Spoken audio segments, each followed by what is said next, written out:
জানো তো এই ওভেনটার জন্য একটা বড় বিপদ হয়ে যেত।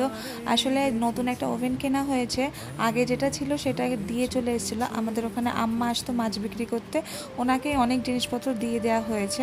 তো ওভেনও নিয়ে আসেনি, কারণ ওটা বেশ বড় ছিল। তাই এবার বলেছিলাম ছোট দেখে একটা ওভেন আনবে, যাতে আর ফেলে রেখে যেতে না হয়, যেখানে যাব সেখানে নিয়ে যেতে পারবো।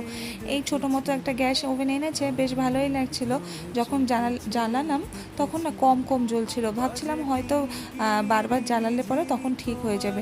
কিন্তু একটু পরেই না একটা ছোটোখাটো ব্লাস্ট মতন হয়েছিল।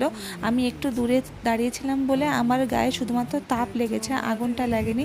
সঙ্গে সঙ্গে আমি নিচের থেকে গ্যাসটা অফ করে দিই, তার জন্য আগুনটা নিভে যায়। তারপরে ওকে বললাম যে এটা ফেরত দিয়ে আসো, নতুন করে নিয়ে আসো। এইগুলো যদি যে দোকান থেকে কেনা হয় সেই দোকান থেকে যদি চেক করে দেয়, তাহলে আর এরকম বিপদ হয় না বাড়ি এসে। যেমন একটা বিপদ আমার ওপর দিয়ে গেল। তারপরে ও সঙ্গে সঙ্গে গিয়ে চেঞ্জ করে নতুন একটা নিয়ে এসেছিলো, ওটা আবার ভালোই হয়েছিল।